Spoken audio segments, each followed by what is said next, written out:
is being smoked, even the high priced ones. And that's my whole goal. Making pipes for a cabinet has never been my thing. I didn't become a pipe carver because I wanted to be an artist. I took the decision when I was 6 years old. I wasn't thinking artist back then. I just looked at something and I thought, I think I could be good doing that. This is one of those questions. I've got a lot of questions. I'm sure everybody else does too. I'm kind of going to hold my questions back until more folks go up. Because if you just get me started, I can talk. I know. I'm going to let you do that. Trust me. I'm used to this. I do interviewing and stuff like that on video all the time. And some people you have to like drag it out of them. I don't think you're that kind of guy. No, not really. I'll let you just roll with it. Hey, Kyle. Hey, how's it going? Good, man. How are you? Oh, living dream. Living the dream. I'm glad one of us is. That's good. So we'll live vicariously through you. Yeah, there you go. Chris, I can almost hear Superior lapping at the shore. Yeah, I've still got snow in the yard, but it looks like we're up to about 60 degrees today, so we'll lose a lot of that. Yeah. Yeah, ours is long gone, and we got lots of green grass. Yeah, no green grass here yet, but it won't be long. When spring rolls around here, it comes fast. Well, it's all grass over here in Malaysia. No ice at all. Our forest just turned green, so it's spring green, and it's an experience because it's normally always happens when I'm in Chicago. So for the first time in 20 years, I can actually experience spring in Denmark. Have you been to Chicago every year, Tom? Yeah, for the last 20 years. Wow. I was going to go this year. See, this was fortuitous. This would have been my first year. I was all booked, plane ticket, everything. So it was meant to be that we met on this weekend, one way or the other. Unfortunately, I have to say, I think Chicago show is over the top. Not coming back next year, you think? I don't see it. No. Glenn, you don't I think see the future more small, high cozy shows, more local, with fewer pipe makers, but then pipe makers who can actually sell a pipe or two at the show and don't go home disappointed. And then we'll see if one of them can grow. But the guys who started the Chicago show, I mean, they're driving around in their electric cars, getting oxygen, they're over the hill.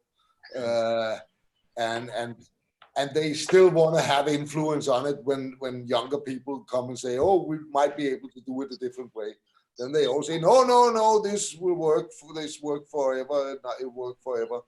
And we need something new. Yeah. I think. And this is, that's why I said yes to this thing, because this is one of the things that could be one of the options. I think we'll have a lot more. In Europe, it's already happened with small pipe shows in Germany and in Italy, and we were going to have one here in Denmark, but this year it's all canceled. But I hope stuff like that will be back, because it's nice. You actually have time to talk to some people instead of just getting people saying, the other problem is Illinois is very close to saying you can't smoke anywhere. Yeah. I saw a good one on Facebook today saying if tobacco taxes is to get people to smoke less, what is income tax? Income tax. They just want us to work less. That's quite an interesting point. I see you made it. Smoke is during lockdown. I have done before. Yeah. Definitely met more smokers, pipe smokers, in the last couple of weeks, in the last 6 weeks, than I've done a long time before that. Unfortunately, we are in a business, and the same thing happened after the financial crisis, is that when the society goes like shit, our business is booming. And last time I felt it like I was on this little green island, with the fruits hanging from all the trees. and all my friends and people I knew, they were lying in the water drowning and couldn't get ashore. And it's much more fun when it's good for everybody. Well, there are certain things. So this is a calming pastime. I was trying to think of a different word for it, but something to soothe the anxiety. You know, so everybody's all upset about both the health crisis and the financial crisis, and so they turn to something like this. So it does, become more successful in a way, but it's becomes more successful because of the problem everywhere else. Well, we're getting close to what's going to happen at 8 o'clock. You're going to say welcome and yeah, I start charging money for that. So it's the benefits of coming early, So. No, so although I'm sort of the organizer, I'm by far, I keep saying this every single week, and I'm not the controller of anything. We keep ignoring it as well as EDR. Yeah, I try to keep it at least from everybody talking over one another and try to keep the conversation going when it lags. But generally speaking, this is a grown-up group of guys, and we're just the Toastmaster. I'm the Toastmaster. I'm the Toastmaster General, as they. Some of you may be old enough to remember the Toastmaster General. Glenn, do you remember Georgie Jessel? Yes. And so now we are bringing Tom to us. Stephen Marfowitz is here. Steve's one of our founding members also.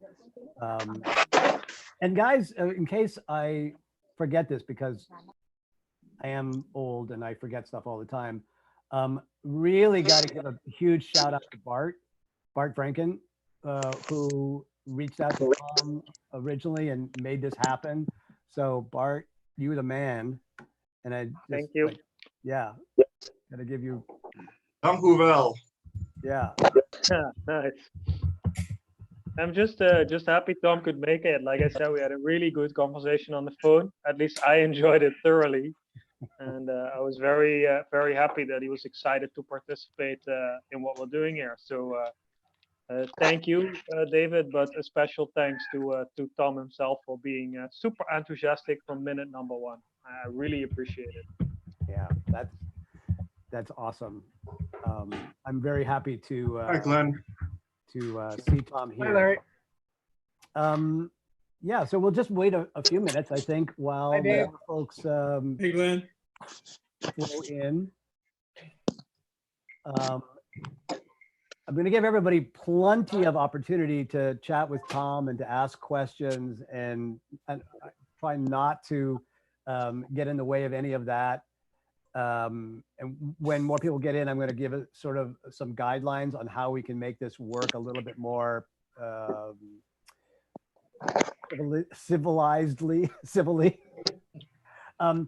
But for now, if you guys want to share anything, if anybody's got some pipe news or new stuff that they've got to show off, Larry, would you prefer Lawrence, or do you like Larry, or how's that? Whichever is best for you. I'm going to call you George then. Okay. So George, what's your patch, dude? Show me. How do you hold that up again? Wales. Closer to the camera. If you don't mind. There we go. So Welsh Highland Railways. Yeah. Yeah. Yes, Oh, I yeah, like man. the railways too. I lived in Britain for 8 years, a long time ago. The old railways, they used to run into the mines to get. Oh, good. I get to you again. There's some pipe maker. Really. I'm not going to smoke a pipe and listen to the pipe maker talk about how he makes it. Here, I ate all of it. I'm gonna finish it. Cool. What else? Anybody else got? Evening, gents. I'm gonna jump in here. Yeah. I am smoking my church warden tonight. I'm not sure how nicely you can see this. Oh, hang on. Let me just try and see if I can't get some light on here. but you'll actually see it looks like a bit of a strange texture. It looks like a horn. That's exactly what it is. This is a onyx horn. My original stem broke, and I sent it to a pipe maker that usually works with horns, and he got me an onyx horn. So this pipe is a Lorenzo Spitfire pipe, but well, that's the bowl. But the rest is all onyx horn. Well, I'm just joking. Gorgeous. How does it feel in the teeth? To be honest with you, it can be, I almost want to say it can be refined a little bit better. So the problem, and I'm going to try and see if I can show you. I don't know if I can. Let's try like that. There's not a lot of place for the mouthpiece to go into the teeth. So I think all I need to do is just refine it a bit better, and it'll be much, much better. So it's not very heavy. I can't moan about the texture. I can't moan about anything. It's just I can't actually grab it properly. The piece is literally just where my fingers are now. And as I bite into it, it slips out. So I feel like if it was just a little bit longer, it'd be a bit better. So if I put it in my mouth a bit further, it pops out. That's the only problem. But other than that, really smooth. I actually like the texture. Are you able to create a lip on it by filing? I believe so. So that's what kind of was done initially. It was filed down to make a lip. I just think it needs to be filed down a little bit deeper. So if it's filed in deeper, that'd be perfect. So it's only got a little bit of a lip. It should have been done a bit more, but I'll get hold of him and either see if he can do it, or I'll just take a file and do it myself. It shouldn't be too difficult. Like people who play doctors on television, I have to make the disclaimer, I have absolutely no knowledge about how to make pipes. So please do not take anything I say as an instruction of any kind. All right, I have to absolve myself. I'd have to, sorry about that. If I had to guess, I would say it's probably the stem was made for me for $15. So yeah, this stem was made for me for $15. Super cheap. It's a really good deal. Very good deal. I was very happy. Yeah, I've just set my other pipe off because damn, it's 40. Yeah. On any day. Yeah, Marcus, you've got a church warden you're working on there too. Peterson, I should say. Just an old-fashioned one. That's when I.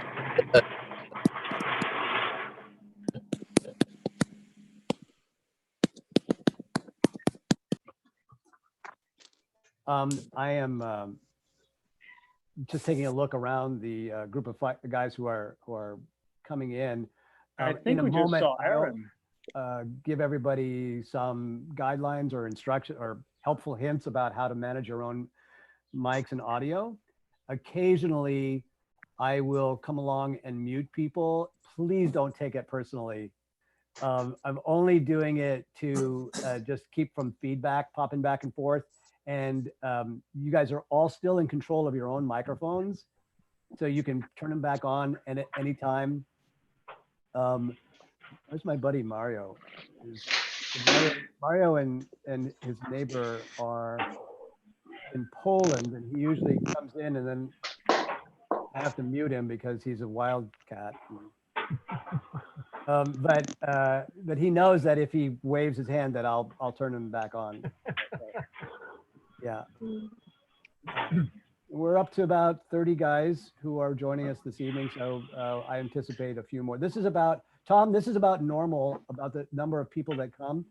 I'm gonna guess that we'll get more this evening because you're here.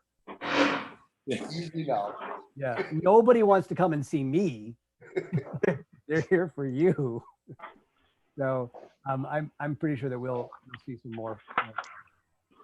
We're also streaming this live onto YouTube at the moment, but people have not yet discovered that we're on YouTube every week, and so we may not get anybody watching in. All right, I'll tell you what, I'm gonna just kind of do the official thing here for a second. And the first thing I'm going to do is turn off everyone's microphones. So everyone is now muted except for Tom. Tom's now unmuted. And I just want to say, first of all, welcome to everybody, especially the new guys, into this afternoon, evening's meeting of the Virtual Pipe Club. For those of you who are new, I'm very grateful that you've taken some time out of your day to come and join us. It's a really casual, very informal group of people from around the world just meeting and smoking and chatting about a variety of things, mostly around pipes, but we try to keep it interesting by having some guest speakers. And so tonight's guest speaker is somebody that I'm really excited about because I wanted to meet him for a long time. So if you haven't guessed already, it's all about me to have this meeting. But I know a lot of you are also have expressed that you are also interested in meeting him too. A person that since I began to follow pipe makers and pipe enthusiasts and to become a pipe smoker myself, have been told that is one of the premier pipe carvers and pipe craftsmen in the world. And I can really believe it, having looked at some of his work that I see online. And that's Tom Eltang. And it's my great pleasure to welcome Tom as our guest speaker. And I'm just going to kind of let him chat. We will have time for questions whenever he runs out of steam. And so hang on and we'll get to that soon. If you want to sort of highlight Tom away from the group, depending on what device you are on, if you're on a laptop, you can hover over his little picture, see the 3-dot menu, and click on pin video. That will make his picture dominant and the rest of us sort of just, you know, on the sideline. If you're on a mobile device, an iPad or an iPhone or something like that, it's a finger swipe. And as you swipe through the images there, you'll find the page where Tom is the primary picture that you can see. So a couple different ways you can do that. And having said that, I'm done. Tom, welcome, and take it away, my man. Thank you, and thank you for having me. I thought it was such a cool idea when I was asked that I couldn't turn it down. So I'm glad to be here with all you guys. I don't know if you know me. I'm Tom Eltang. I'm a Danish pipe maker. Been making pipes since 1974, where I started as an apprentice by Aunt Julie. But as I told before, I was 6 years old waiting for the tram in Copenhagen, going home from kindergarten, standing in front of a tobacco shop and actually decide. I can remember the second I decided to become a pipe maker, and I was 6 years old. So basically, from I was 6 years old, I never saw a guy with a pipe without having an opinion. Is it a nice pipe? Does it fit the guy? You know, looking through all my father's pipes and stealing them sometimes and smoking in the garden from when I was probably 8 years old or something like that. So I've smoked my tobacco and I've looked at a lot of pipes. But then as soon as I left the school when I was 16, I started working for Aunt Julie as an apprentice, and I was there for 3 years. And after that, I went to the biggest pipe shop in Copenhagen called Pipe Dan, and I worked in their workshop, mainly making repairs, 50 repairs a day. And then when they were done, I could make some of my own pipes. But that was where I started making my pipes with my own brand and got a stamp and all that. So, and back then I always had the philosophy, you shouldn't work more than 3 years in any place because then the chances were that you got stuck. So on the 3-year day that I started from Aunt Julia, I stopped, and on the 3-year days I started working for Pipe Dan. I quit my job. And then I tumbled around for 6 months, went a little bit sailing with my buddy of mine that bought a boat, and also did some pipe in my spare time, both at Pipe Dan's and Aunt Julie's place. And then I got myself a little workshop and built in my hometown and been doing that ever since. We had a lot of tough years in the late 80s and 90s, where it wasn't that easy to make a living from pipe making, where I had other jobs. I've been sorting furs in the Copenhagen Fur Company, and I've been putting up kitchens and paintings and just something so you could make some pipes when you were done doing that and survive. And I actually thought for many years that from I started until the internet saved us in 2000, it was a dying business. Also, it was extremely difficult. If I needed to sell a pipe, I needed an importer in every country, and they doubled the price, and then they sold to a shop that doubled the price. So you only got 25% of the retail price when you made a pipe. And that's also why all my generation pipe makers, I was the last of the big group of Danish pipe makers with the Bangs and Lars and Jes and all those guys. They all started from late 60s and then up till I was the last one to begin in 74. After me, there was for 20 years nobody wanted to become a pipe maker, because it was a dying business, and it wasn't considered fashionable or anything. Pipe smoking was old guys, and pipes were in Denmark at least classic straight pipes in small sizes. So then. After thinking a lot and thinking, what are you going to do when you get old? Because then there's no pipe smokers left. And, I hadn't had the time to put stuff away for retirement or anything. But then we were saved by the bell with the internet in around 2000. And that was amazing because before that, there was only... If you didn't live close to a big pipe shop that had the money to actually buy some of the high-end pipes once in a while, and had some kind of certainty that they would be able to sell them, so they were very careful, because if they had a drawer full of super expensive pipes and they didn't have the customers, then they got stuck with all that stuff, and a lot of people did. So there were very few. There was a few pipe shops in Japan, and there was a few big pipe shops in Germany that actually had the customers also to have the high-end pipes. But the normal smoker didn't even know that they existed, because you never saw them if you didn't come into those shops.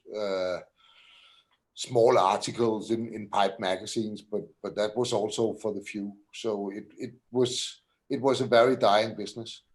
And then with the internet, you could sit in Uruguay and collect pipes, and in South Africa and in Australia, and then suddenly it exploded. And at that time, we were maybe 15 Danish pipe makers and 2 German pipe makers left in the world. All the factories basically closed down, and everything was low key. So that was an amazing, I had a guy, Per Bilhel, with the Scandinavian pipes. I met him at a Danish slow smoking competition, and he asked if he should try and sell my pipes online, and we made a deal. And I made 6 rusticated pipes, and they sold in 2 hours or something like that, for twice as much as I normally charged for them when I sold them. So I thought, holy shit, what was going on here? And I made another batch. And they also sold pretty fast. And then I was pretty sure that now everybody in the world that needed a rusticated pipes, they had one, So I was sure, okay, it was fun. That was it, and it just grew from there. He sent me an email in Swedish saying they're crazy about the rusticated, and I went to Copenhagen Grand Central Station the day after and had that printed on the back of my t-shirt, They're like crazy with the rusticated. You know, it was such a weird feeling because you never got that response. You know, when I made pipes for a cardboard box. You know, I never saw the customer. I never got any response, because when I sent pipes to Japan, you know, it was handwritten letters, you know, and tax forms and all that shit. And then you send them, and then a month or 2 months later, you might receive a check if you were lucky. Otherwise, you know, if there was a little thing with any of the pipe, once, you know, they just send everything back. So instead of a check, you know, I got the pipes, you know, because they weren't satisfied with the end of the mouthpieces, you know, the widening of the mouthpiece. So, you know, then you knew that then you had to fix them and send them to Japan once again. And internet just made it so much easier for our type of product. And then, of course, for the first couple of years, the last remaining pipe makers, the dinosaurs or the pandas, as we used to call us, we had the whole market. And then, because the production was limited and the market was a lot bigger, a lot of my colleagues, they fell into the trench saying, then we'll just raise the prices. If you noticed. So then the American boosted the prices to the first level, and then after that the Russians came, you know, and they had even more money, so they boosted the prices once again. And then it went totally crazy when the Chinese came to the market and just went full of money and stuff like that. So, you know, and if you charge this and they just say yes, you know, you put on. I've always been my time has a price, but it's not worth exponentially more than anybody else's time. You know, I make good money making pipes, but as I tell my friends, it's like driving a taxi. If every time you set off a customer, there's another customer ready. Then you can also get rich from driving a taxi without raising the prices, you know. So I just work long hours and have fun doing it. It's good to be a pipe maker. Yeah. And especially the last 20 years. And just having the pleasure of experience that, as I tell Johannes and Julie's grandson that started as an apprentice here 4 years ago. Now I don't call him apprentice anymore. Now he's my first man. As I tell him, we're in the business of making people happy. And it's very few people that actually make other people happy when you go to work in some sense. You know, it's better than selling insurance, I can tell you that. Because you don't go and buy a pipe when you're sad or depressed or whatever. Maybe to feel better, but you know, we make people feel good. And for a lot of men, pipes are like stones on the side of the road. You know, because everybody that has a basket or a rack with pipes know exactly where they bought every single one of them, how big the children were, where they were working, what car they were driving, and all that shit. So it's milestones in your life. So you buy yourself a pipe when you're on a vacation, or if you get a raise or a new job or a kid or whatever. But it's always to please yourself. And it's really a blessing for me to be able to say that I try to make people a little bit more happy, and that they enjoy. That's also why, as basically one of the only of the old guys, not really raised my prices a lot during the last 20 years, because just having the joy that people will buy them and actually smoke them, instead of just storing them as an investment, has always been my way of looking at it. We make tools for smoking. We make not. It's not the objects. It's it needs to be smoked. And just yesterday, I by accident made a new little one. I hope this could be a runner. Like you can never sell a Dublin in the same amounts as you can sell a classic or a poker, for instance. But it's going to be an addition to my classic series with the Devil's Aunts and the poker and the Cuddy. And but I don't think this will come in rusticated because there's not a lot of material, so it will be sandblasted or smooth. So I just made a bunch of those today. And the funny thing is, we had a customer when I was working for Aunt Julie. We call him the pilot. He was not a pilot, but I think he had his own airplane. I think he was an architect. And he ordered this shape, and he always ordered 2 of them, and then 2 extra mouthpieces for each. And then he knew that when he'd eaten through 3 mouthpieces, then the pipe was done. And then he ordered 2 more. So at least it worked for him. So, and it is a nice little pipe. I have big expectations. So look out for that in the future. It's going to be a good one. Otherwise, here in the crisis, we just, we're so lucky that we're not in, we don't have to stay at home or anything. So my life is basically exactly like it was before the crisis.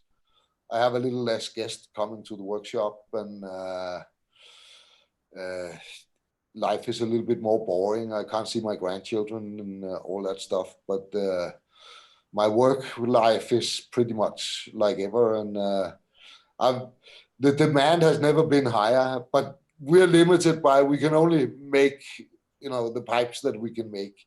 And we can't change that a lot. And as I said, I don't just want to raise the prices because I can. I'll try to keep it. I always say, if I can make the same money as I pay my mechanic when I send my car to the workshop, it's comparable. They have a workshop, they have some knowledge and some skills, and that's how I look at what I'm doing. I'm more the craftsman than the artist. And that also means that I can put out a certain amount of pipes. And then it's funny because when you can do that, you become not a pipe maker, but a brand. And then the last 5 or 6 Chinese that's been visiting me here, from some located in Denmark and other traveling from China, they've all said to me, "You're very famous in China." And that's weird. When you're sitting in a little basement in Copenhagen, just doing your job, that somebody from a country with 1.3 billion people say, "You're very famous in China." I have a hard time relating to stuff like that. Also, when Jan Andersen wrote a book about me, it's fucking weird when people write a book about you and tell you you're famous I'm pretty sure that the farm guy in China doesn't know who I am, but at least the potential people and the people that smoke pipes and everybody, I'm a brand. I'm not a person. I am the pipes that we are putting out. And when you just have been a pipe maker for so many years, it's a weird feeling. But it's nice and fun at the same time. But you still have to. It's hard to relate to. I have to say that, because I basically just always just made what I like doing, and but that could obviously bring you a long way if you do it for a long time enough. I think I'll take a short break now, and then I'll see if I can connect on my phone, and then I'll give you a little tour of my workshop. But now I'll take a quick cup of coffee and a smoke, and then I'll shut my sound down, and then I'll try and connect on the phone, and then I'll be back. I can't hear you.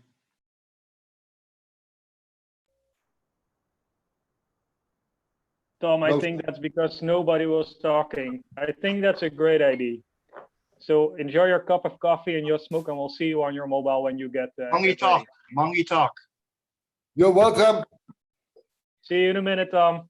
Enjoy your smoke. Cruising talk. There we go. I had that on my own mute. Tom, when you bring on your phone to do the tour, not only mute your phone but also turn off the speaker on your phone, so that there's only one speaker and one microphone on your laptop, and that way you won't get any feedback. Hey guys, that was awesome. I see a lot of people asking questions on the chat and whatever. I absolutely, we're gonna just sort of open this up to letting you guys ask Tom anything you want willy-nilly. Here's what we're still a fairly small group, so I was anticipating we'd have a lot more people, and I was gonna, tell you all about the hand raising stuff and all that, but I don't think we need to do that. So just wait for somebody else to finish their question and then pop in and just be like what you'd normally do if we were sitting in a room with Tom. Just say, hey, I've got a question. If you don't get a chance to ask your question, go ahead and put it in the chat, and I will make sure that I ask it for you. So I'm happy to do that, and I'll make sure everybody's questions get asked along that line. But Tom has brought his. Tom, did we not make it clear that there were no women? No, I'm sorry, that's not true at all. We are not an exclusive boys club in any way, shape, or form. I think that most of the women that we know are already fed up with us and our pipe smoking. That's why they don't show up. Gideon, I know, is relegated to his garage underground, and is it like 4 degrees now where you are? Luckily not yet. We're still going into winter, so we're still okay for now. But yeah, it's nice and chilly. I've got my jacket on. I'm ready. Can I just add, DDR? I forgot to add this. Not only is it the wife that's fed up, but she's 8 months pregnant. So there is there's that little bit of an extra tweak to it. Just throwing it out there. Of course. Well, first of all, lucky man, and congratulations. Thank you. Thank you. For sure. DR? Yes. I just was curious, did I miss the giveaway again this week? Yeah. Every week. You did, man. We just gave away like a dozen of Tom Eltang pipes. You were like just. Well, every week. Can I just say? Every week we ask the question: is Rob here yet? Rob here yet? Quick, do the giveaway.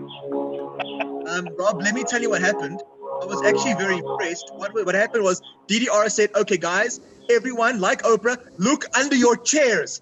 You get a pipe. You get a pipe. It was fantastic. I was excited. I don't know how he did it, but I loved it. Dude, that was really nice of you, man. I still didn't get anything. I did. I love it, man. It's cool. I'm going to tell you the same thing I tell my phone company. Your pipe is in the mail.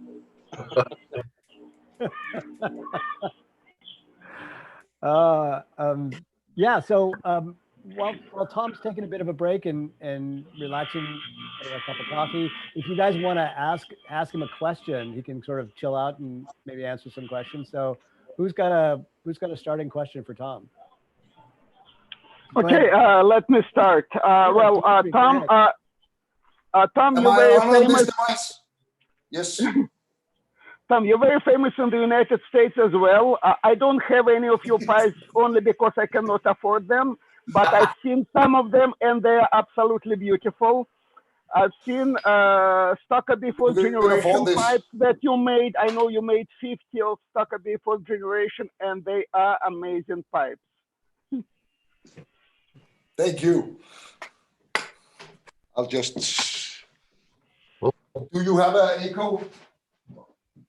No, you're good. You're good. Fantastic. I'll just turn the camera around. Am I on? Is he somewhere else? Yeah, he's just walking around. He'll be right back.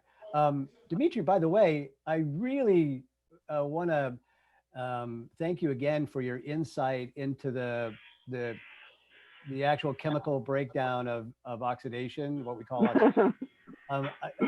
It helped me immensely this week while I was puttering around in my workshop. So thinking about that, and that was actually quite an eye opener, but it made total sense. Thank you. Well, by the way, today I'm smoking Muki Lieberman pipe. Muki is pipe maker from Israel. You see his name, he in Hebrew, Muki. He was guest at New York Pipe Club last August, and he joined our pipe club at the picnic as well. So I bought one of his pipes. It's incredible smoker, super comfortable, and despite its huge size, it's very, very light. Nice. Anybody else want to toss up their pipe to? Yeah, and I have another pipe with me here. This is Napoleon pipe by Rob, French pipe maker. I would say this pipe is probably from 1960s because I saw identical pipe in 1962 movie La Vendetta. It's French-Italian movie with Louis de Funès, and one of the characters was smoking identical pipe. Wow.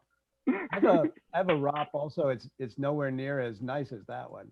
I saw Larry holding up a pipe here. Yeah, Larry. It's I have a lot of Peterson pipes. It's very basic. It's beautiful though. I love that stem. Isn't it lovely? Yes. It's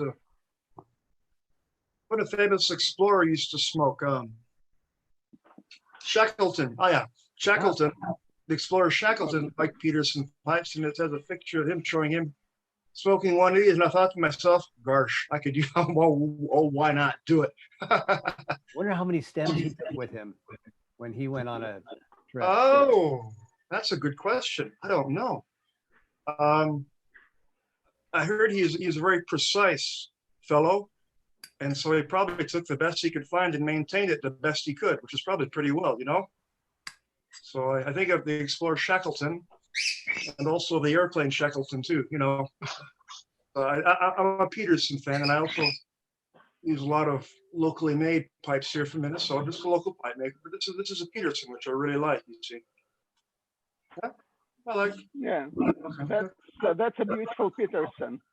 Thank you very much. Yeah, I have to say, for a long time, Peterson was making junk. But a few years ago, they started making beautiful pipes once again. I know exactly what you're talking about, Dimitri. Good for you. What a show. I know exactly what you're talking about. I have several Peterson pipes of the year from, say, 1995 on up, you know, but this is about a 15-year-old pipe. It's really nice. I like it very much. Yeah, one of my friends, one of the members of New York Pipe Club, he has incredible collection of old Petersons. Some of them, well, a lot of them pre-Republic, a lot of them from like 1920s, or even pre-World War I. Who else has? I've got a little one to show off. Yeah, I've got a little one to show off here. This is a Joe Skoda pipe. It's the Oh, Joe Skoda, Volcano. I love his pipes. He's absolutely incredible. He was guest at our Pipe Club meeting a couple of months ago, and I met him a few times at K Woody event. Well, his pipe, you see it from across the room, you know it's his pipe. You cannot mistake it for anything. Yeah, he's a great carver. I've been looking at the Chicago show for 7 years, or 7 shows, I should say, for a proper volcano. And I finally found it at his table last year, and was hesitant to buy because of the extreme price. I'm a cheapskate. So my wife chipped in half the price and talked me into getting it. So that's gorgeous. Thank you, love. And yes, there is a female pipe smoker on this virtual meeting. Nice. Well done. Very and I'm well. smoking Nordine 50th anniversary pipe that I bought at Tom Eltang's table last year in Chicago when I got his signature in the Scandinavian book. Really? Wow. That's So, wonderful. Tom, I have a question for you. Where can we all find a smoking jacket as cool as yours? I was literally I have asking to that. marry my wife. Okay, it's as simple as that. She's the one that makes these. Really? And, You make yeah. them? Yeah, she Yeah. does. I've got two, and she does a great job on them. She's promised me a third one by November. You are a lucky Come man, maybe sir. Christmas. That's Thanks a you lot. make them for anyone else besides Tom? Well, I've made them for Sally Gottliebson, the pipe tarp. I've made them for Carver. I've made one for Carver Silver Gray. I've got 3 of my own. I've made them for a couple of the other pipe divas, and Scotty Pearsall has one on order that I'm working on right now. I might have to order one for you if I can find it from you. Seriously, I'll take a big and tall. Man, I mean, you just look the part. I mean, right? Well, you know, this is the day I would have been in Chicago. Okay, I'd be touring the tables. I'd be checking everybody out, and I just had to wear this because I'd be wearing it today if I was in Chicago. Job well done, Sarah. You look great. Marcus has got one on. Marcus has got looking very. I love the red and black. Man, I have to say. I only put this one on because I saw Tom's, and I was actually going to ask where Tom got his from. But now that I know his wife made them. Sorry, what's your name? Linnea. Linnea. Do you ship to England? You think I'm joking? I think you have a whole new career started there. It's beautiful. Absolutely. We're gonna. That'll be our club uniform. Everybody will show up in a smoking jacket.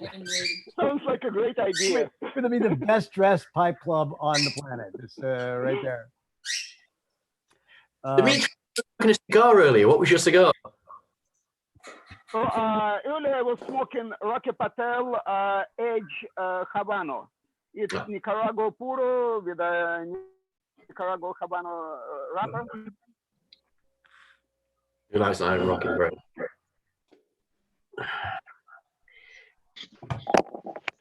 Well, Linnea, I want you to know it looks like in the chat, if you look in the chat there are a couple of other guys who are asking to send you their measurements. I'm hoping with the jacket. I don't want to be. And by the way, Tom and I got married at the 2012 Chicago Pipe Show. Oh, that's so cool. I'm imagining a row of guys with their pipes crossed as you walk through the. That's a good thing. I like it. That's a little more exciting, but yes. It was pretty funny though that immediately after the ceremony was over, everybody there lit up a pipe, and my son-in-law looked around and said, "Why is everybody smoking a pipe?" He had come to the wedding and didn't know about the pipe show. And I'll have you know that within 5 minutes, he had a pipe, he had a tobacco, he had a tamper, he had matches and tobacco, and lit up and joined the rest of us. Happy anniversary. Yeah, that's Thank right. you. Happy anniversary, of course. I see Tom's back. If any of you guys have some questions, maybe we can get Tom to. Am I on with both the devices? Can you see my phone? Let's see. Yes. Hold on a second. Tom, I can't see your phone. I am battling. I can see you via your computer, but I can't see you on your phone. Hold on, I'm gonna. So I just took over everybody's screen. So that's Tom's phone. There you go. Thank you. I'll give you a location tour. We'll start outside. I just ordered a new sign. It's gonna be. This is my little basement. Veldig godt, veldig godt, veldig godt. And you come in. Some basics we're working on. My little kitchen where we're packing. My laser engraver. My manual engraver. The famous Eltang Hilton, where my guests sleeps when they're here. An old pipe down cabinet where I have most of the of the shapes that I did for Stanwell. Pipes of the year, anniversary set, tobacco, cigars. I have a little cabinet here with a lot of the old stuff in as well. Oh. Yeah, is that nearby? Yep. Then we go back. Curtain my mother made. Okay. Go. The leader up there. Old cigarettes. Automat. And then this is where we do the rough work, turning, cutting, a lot of wire, mouthpieces, ebonite rod over here, drill press, my big workhorse for doing the mouthpieces. And then you can go up here. Another lace, staining area,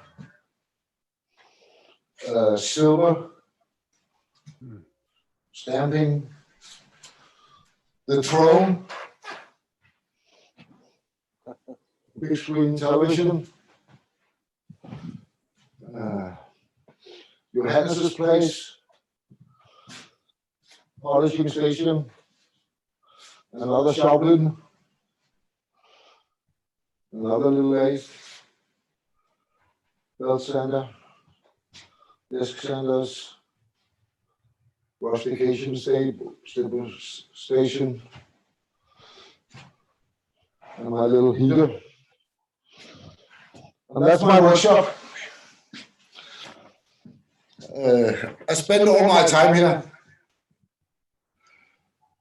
I'll just kill this one and go on the other device. How do I do that? Leave. For the rest of you, if you are still seeing something else besides Tom, you can go to your gallery view and click that, and then you're freed up from being slave to my view, and then you can just pin Tom's view back again for yourself. I can just show you some of the pipes I have working at the moment. Mini rusticated pokers, devils,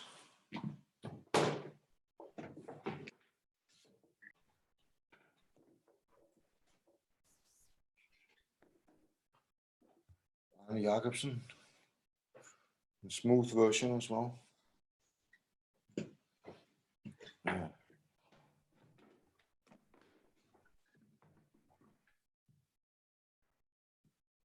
An Eskimo. That's a cool little pipe. A Pac-Man.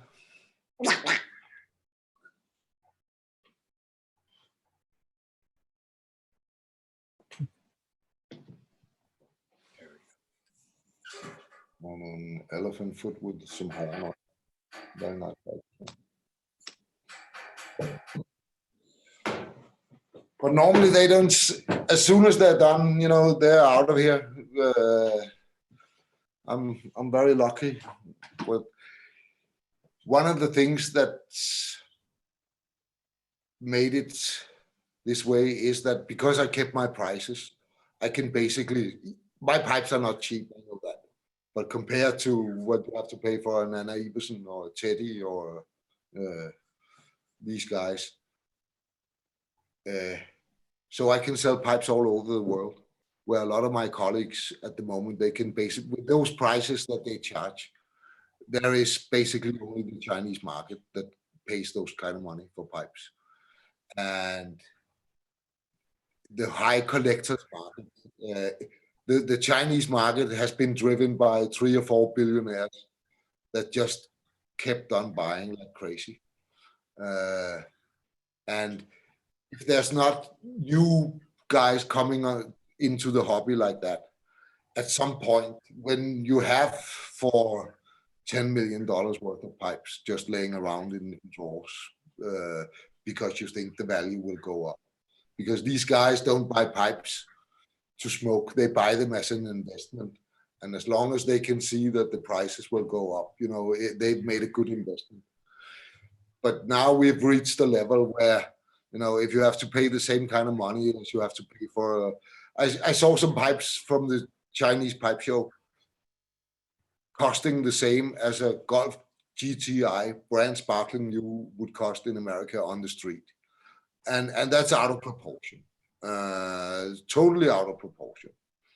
So they only have the Chinese market, because if you show that to an American and tell the price, or a German or whatever, they'll fall from the chair from laughing, you know, because it's not going to happen. So a lot of my colleagues is starting to get some problems because it's going to be difficult. Tom, you also have a Sarah line, right? So the Sarah line is we have a cheaper line, yes, called Sarah. She's not making them. They're just named after her. And then we have the super cheap line that I'm smoking, the basic, and it has all the qualities to be a good smoker that a pipe needs to have, and especially the rusticated ones. You know, it's light, it gives away the heat, it's and you know, it's robust. You can't break it. If you go camping and you need a plug for your tent, you just take off an piece and you use the pipe. You know, and I will much rather make the pipe that lives in somebody's pockets all the time, because that becomes a friend.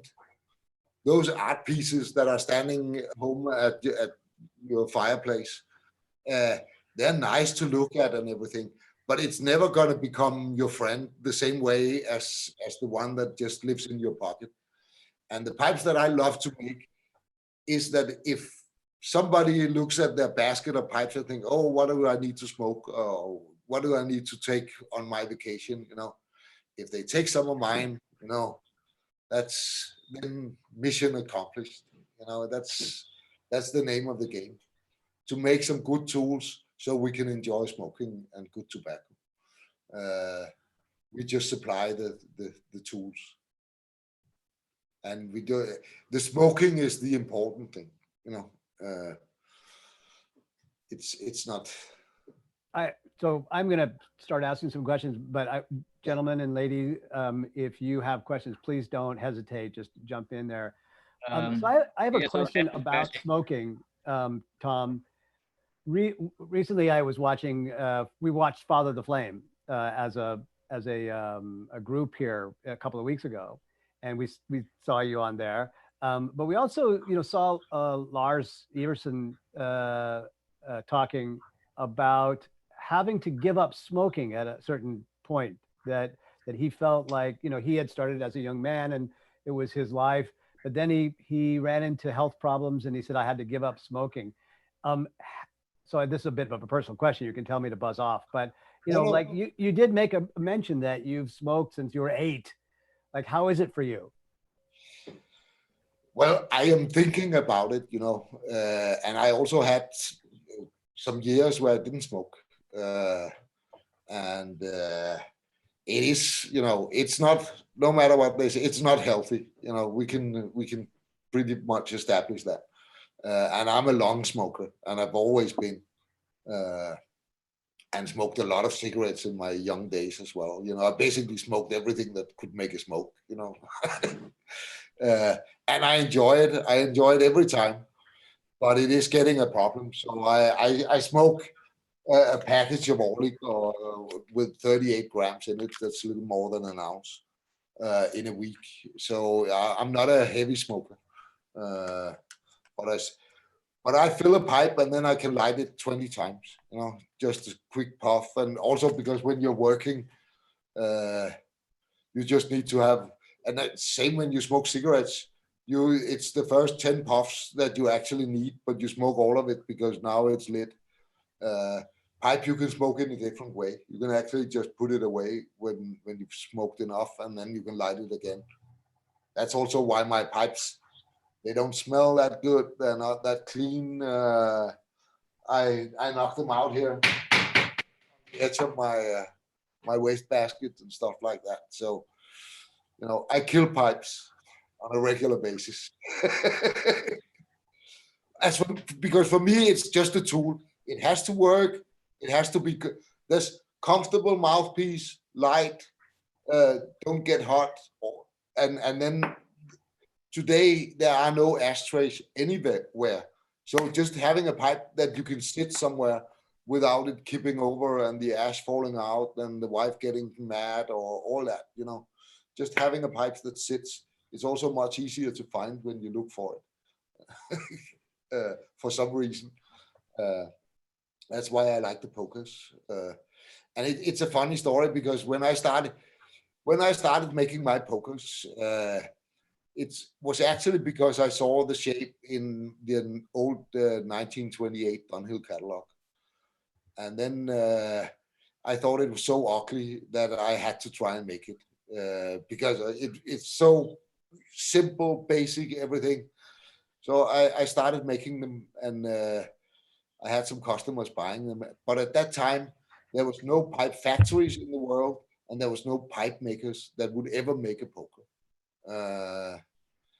So it was a shape that Dunhill made back in pre-war, and then it was basically forgotten when I started to make it. And now, my wife sometimes works in the pipe shop in Copenhagen, where I'm a part owner. And she came home one day and said, they got a lot of new pipes in the shop. And basically half of them was some variation over the poker shape. So it's fun that you can have that kind of an impact on a whole business, basically, just by thinking that something is ugly and you have to try and see if you can make it a little bit nicer, or at least try to see if it turns out ugly every time. Because nobody, I mean, in the 70s and the 80s, up in the 90s, nobody was making a poker, you know. So that was a fun little story about the poker. And the Eskimo I stole from Pipe and Tobacco magazine. This guy in New York that had a shop in New York and made some crazy pipes looking like saxophones and stuff like that. There was an article about him, and there was a pipe looking like the Eskimo. Tom, I was just asking, because you've just said that obviously you learned in the European style of pipes, and you said how you brought back the poker and things like this. But now you're saying that a lot of your pipes are stored in China. Has the Oriental style of pipe had any influence on how you design yours, or are you sticking with your roots? Because you've just said you took the Eskimo from a picture you saw. Yeah, the weird thing is that a lot of the crazy stuff that people are making today is actually also something I started. When I went to the first Chicago pipe show, and just a second, I'll take a picture. No, I don't have it. But I won a pipe competition, and it was, it was basically just a little bit variation over a classic shape. And that was so weird back then that, it could win a pipe carving competition in Chicago. And then I started making some weird stuff, my snail, pipes with bamboo going through and 3 feet, and some Japanese inspired stuff and everything.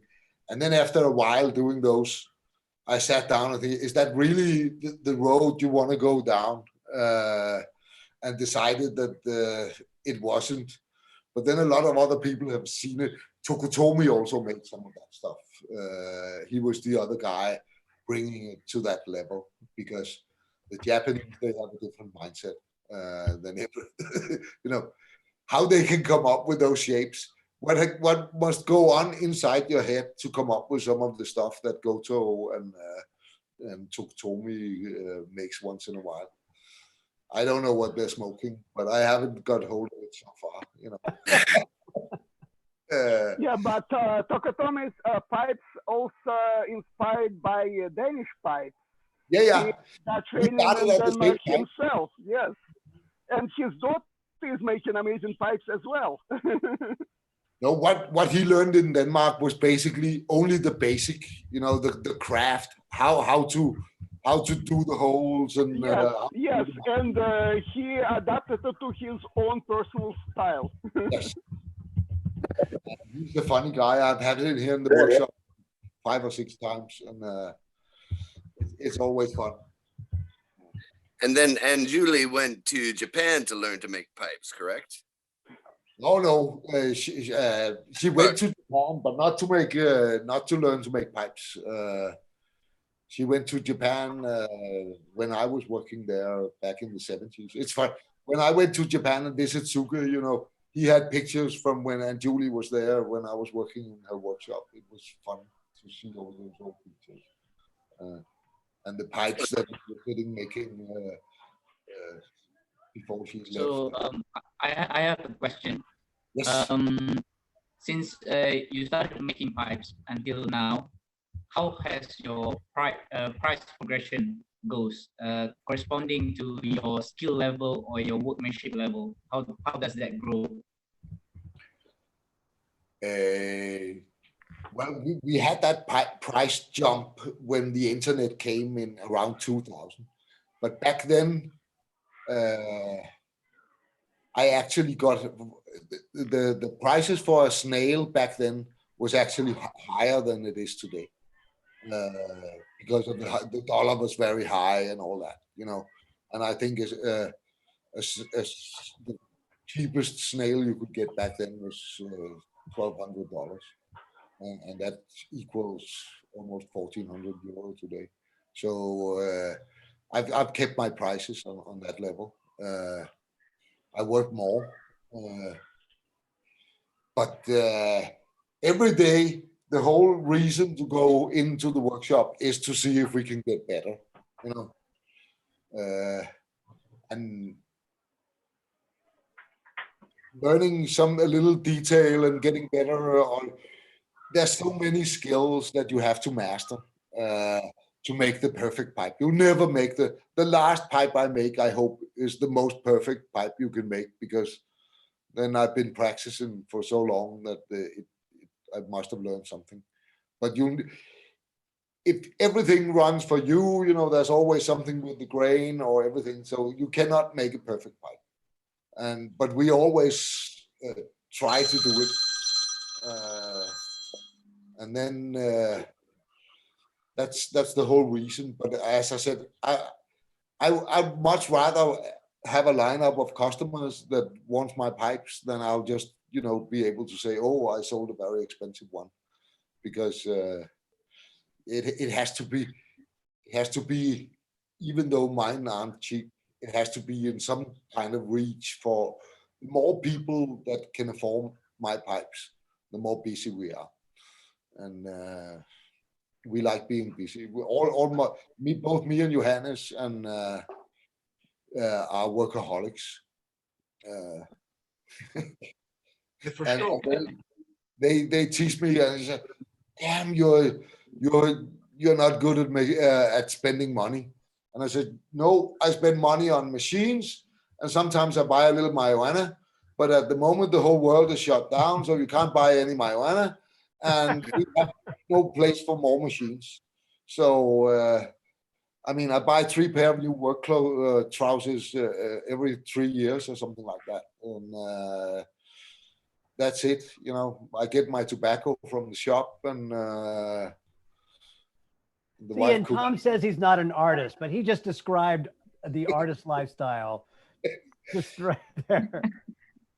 Sometimes I see programs about artists, and they basically attack an art project the same way as we do, because I never know. I take a block and I go to the desk center, and I have no idea about what I'm going to do. I let the briar tell me where the best pipe is, and then I make the best possible pipe in that problem. So I basically start with a white canvas, is the same as an artist, but it's still just a craft.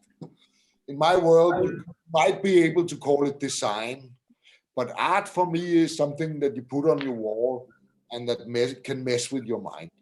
As long as it has a purpose, it's not then everything is art. And I mean, art has become something that if you attach it to something, you can charge higher prices. But let the artists have the art and make pictures and sculptures and stuff like that. And then we can do design and tools. But it will never become an art. Tom, I have another question for you. I'm wondering, since you said I've seen every type of pipe, I've seen every type of tobacco. Maybe I'm unnuancing a bit, but you're very knowledgeable in the field. What's your favorite shape, or what's your favorite pipe? You know, I had different. You know, for a long period, I like apples. Then I had a long period where I liked the Canadians. And then my Cotty was my favorite shape for a long time. No matter how many pipes you have, you always have a favorite, you know. And it's not necessarily the nicest or the prettiest or whatever, but it's just better than all the others.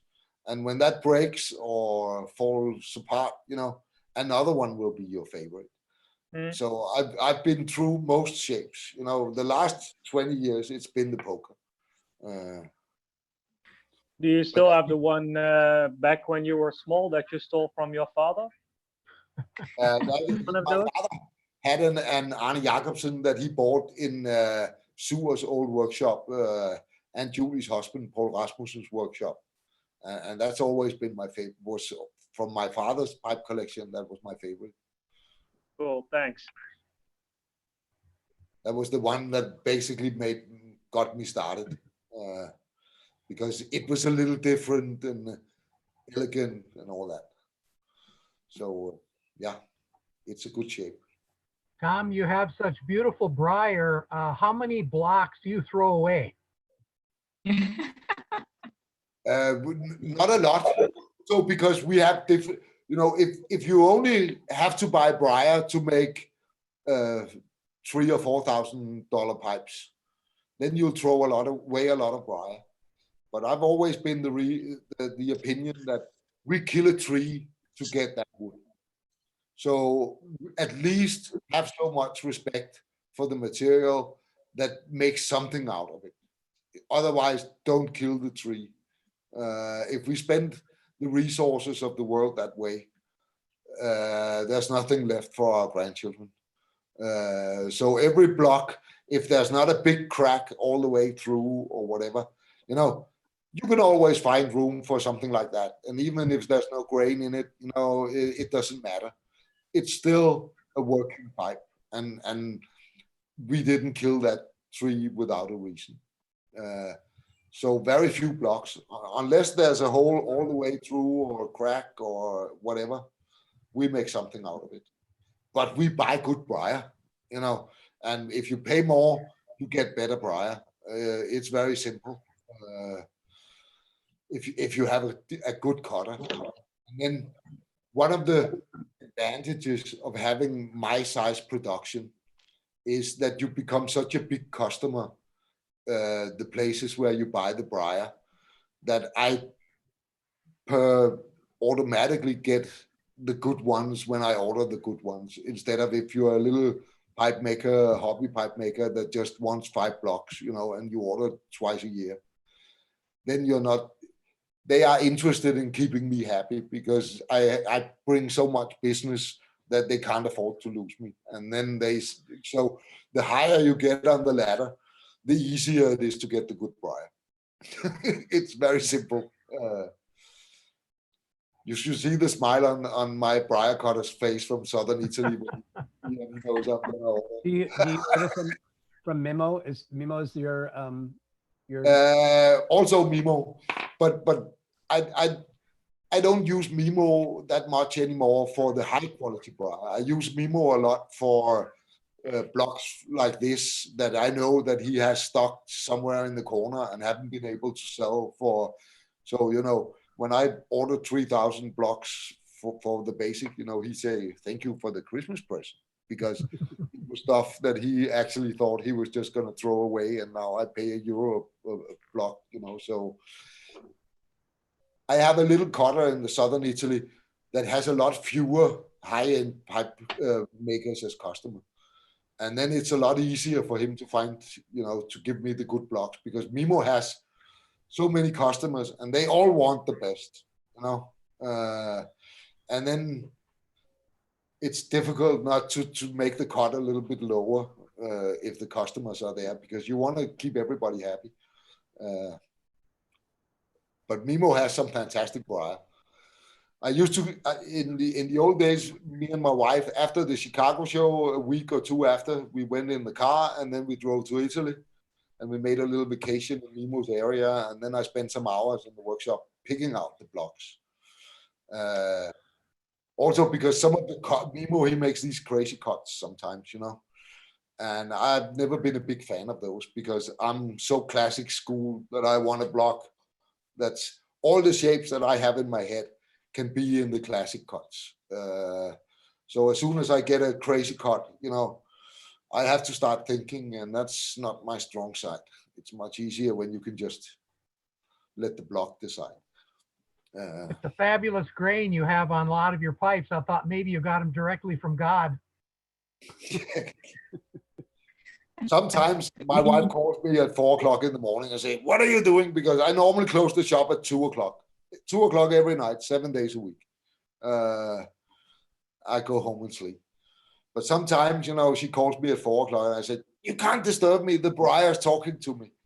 And you really have those moments where you can take a block and you can see 50 pipes in it. And they are all amazing. And then if you don't do it right away and leave it for the next day, you come the next day and you look at the block and you can't even see a single pipe in it. And you think, what was it you saw yesterday? So you have to exploit those moments.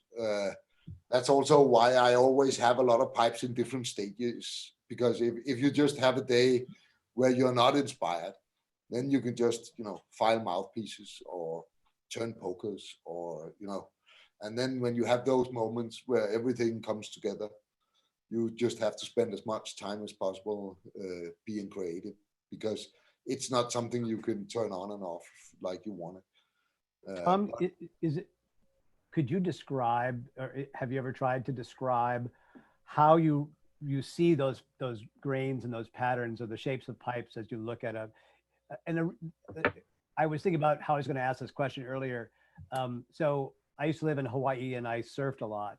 And before I was a surfer, you could look out at the ocean and it just looks like ocean and water. Then when you become a surfer, all of a sudden the waves look different and you can see something. And so I was trying to relate that to how you might read a block of briar. Can you describe that?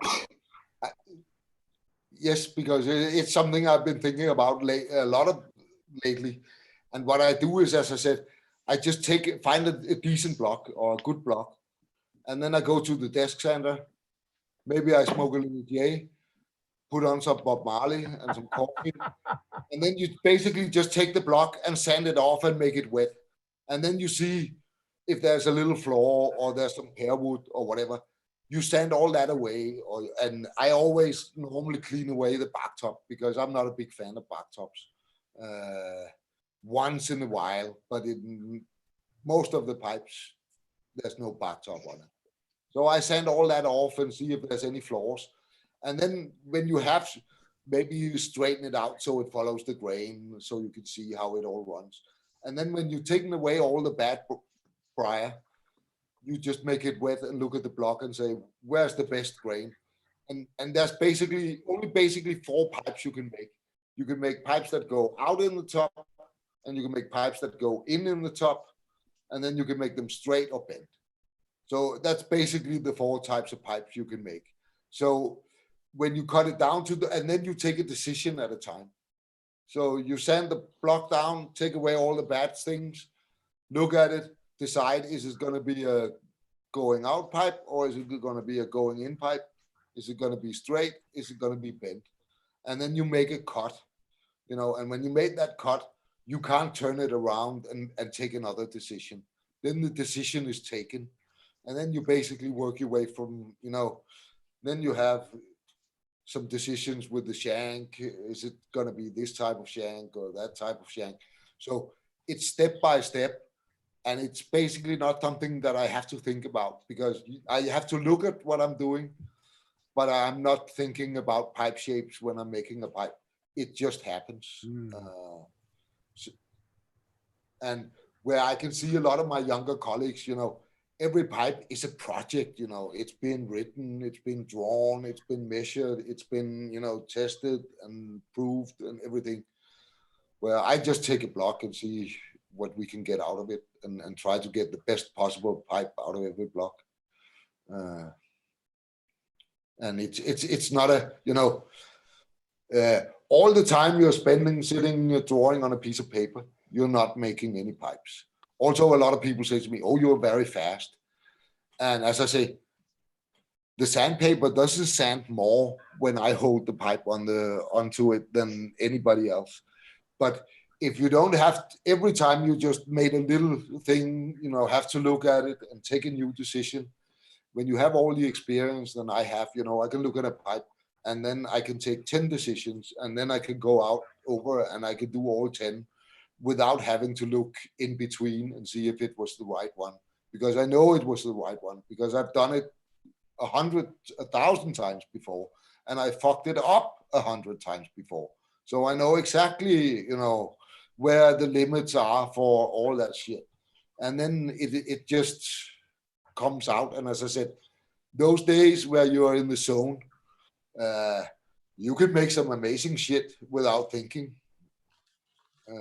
And when you're in that bubble, the briar is actually speaking to me. Gentlemen, don't be afraid, don't be shy to chip in with a question for Tom. I can see on your faces that you have more thoughts going on there. So go ahead and jump in. Tom, I have a question. Yeah. Aaron from Tokyo, Japan. I met Johannes, 2 years ago, when they had the World Pipe Smoking Championship here. Hope he's doing well. Please send my greetings to him. Very well. And I'm looking forward to him visiting my rice farm out here. Like, I know coronavirus and stuff, like traveling the world is, but my pipe workshop has now been set up, so I look forward to oh, cool. You have a pipe workshop in Japan? What's that? You have a pipe workshop in Japan? You know what? I've just been doing it for about 1.5 years now, and like Alex Floroff has been very generous with giving me a lot of know-how. So we're doing it through the internet, stuff like that. But right now, like I just have a small lathe and all right, press in the leg. But so unfortunately, right now, first carve from the briar first, or like I find myself drilling a lot more than the carving the pipe and then drilling later. Yeah. And yeah, that's just what it is right now. My question is I saw all your lathes and your awesome workshop. I was wondering, like Johannes was talking about how much fun it is working in your workshop, and like what a great time you guys have, like working on pipes all the time. My question is, how many people do you have working in your workshop with you besides Johannes? It's only me and Johannes. Sometimes I have a friend that's just retired, an old alcoholic, that helps me out, turn the bolts for the basic, then we set up a lathe, and then he just have to stay and turn those. But it's only me and Johannes here in the workshop. Awesome. He's so good, because when I worked for his grandmother, she was the only person working there, and she was very busy doing a lot of other stuff. So I was mostly alone in the workshop. And at that time, Aunt Julie hadn't made pipes for very long. And she's a fantastic artist, but she's not a craftsman. So I never really had anybody to answer all these questions. Now I can give all my experience to Johannes, and you still have to fuck up. No question. But sometimes I had to fuck up 100 times to get and try other stuff out to figure out how the best way to do stuff was. So he can save, 10, 20 years of experience because he has me. Nice. And on top of that, he also has the talent. He does. So he's going to be the guy who takes over after all the old guys. And as I can see it, I've had so many people through this workshop, you know, and he is by far the most talented guy I've ever worked with. He gets what you're saying. He listens. If it makes sense, you know, he puts it somewhere so he knows. And I mean, we are talking micro details, you know, if we had made this shank quarter of a millimeter thicker or longer or shorter or mouthpieces, and because I have 3 key words when I make pipes: proportion, harmony, and balance. And even a classic pipe, when everything, you know, I think classic pipes where everything just is right, you know, length, mouthpiece, ball size, drillings, everything. It's 10 times harder than making all those art pipes. And that's what I'm aiming for. That's, you know, every pipe can be a nice pipe if it's made in the right proportions with the harmony and balance in it. Then every pipe is a nice pipe. Not all the pipes that I made I would ever smoke, you know, but they're always right, you know, at least very close to right, so close to that I can get, and that gives me big satisfaction when we hit it. Tom, we have a comment from some of the who's watching on YouTube right now. This is a gentleman who was our guest last week.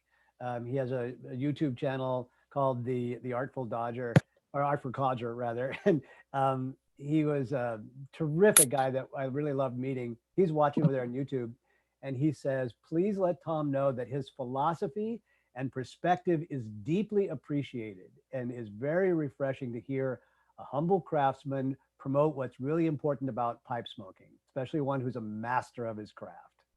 So I am damn good at making pipes, no question about it. But you know, I've worked in other businesses.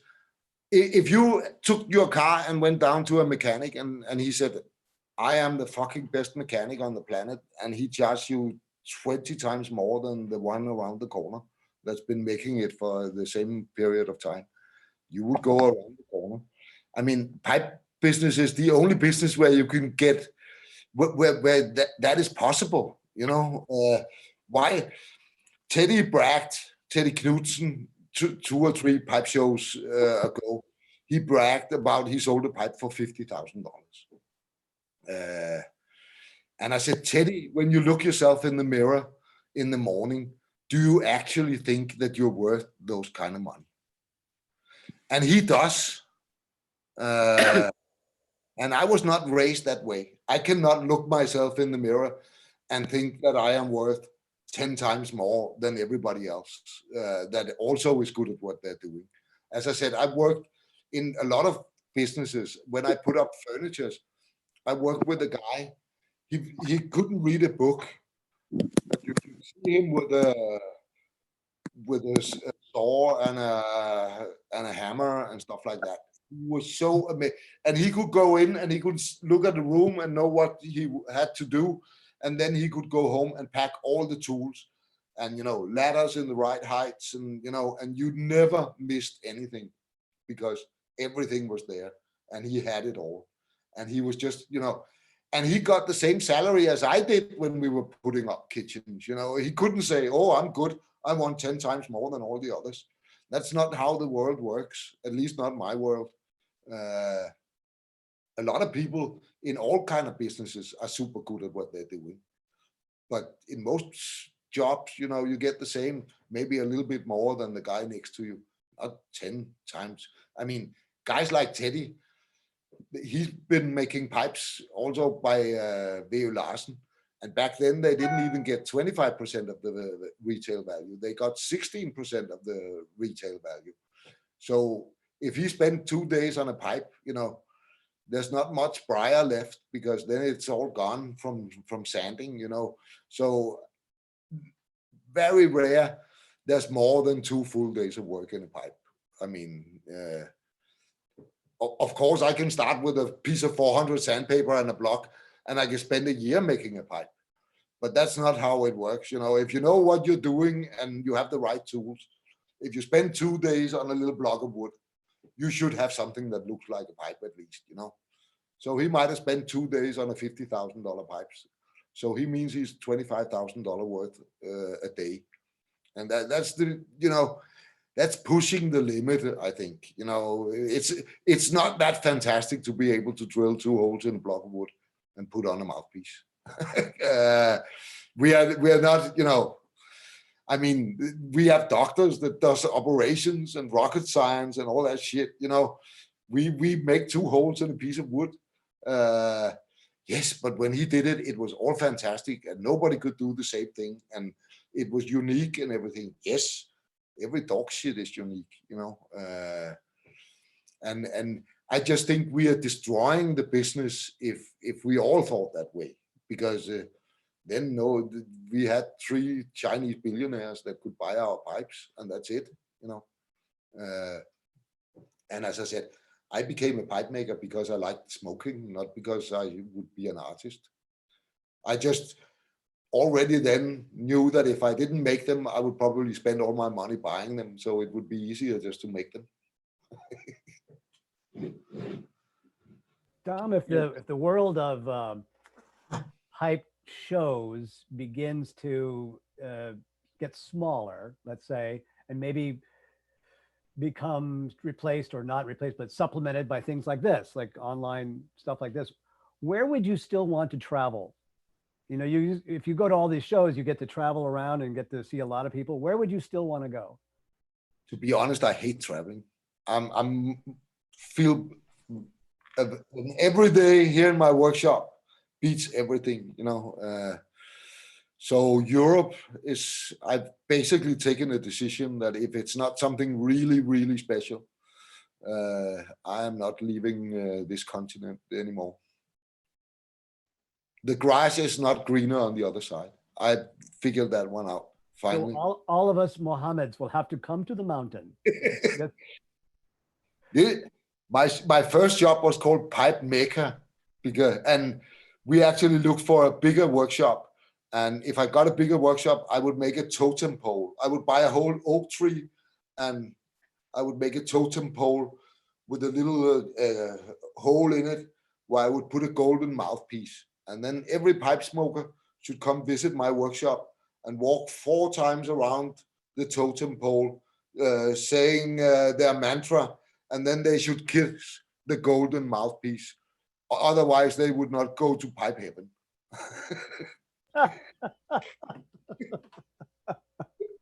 We only have the fun that we make.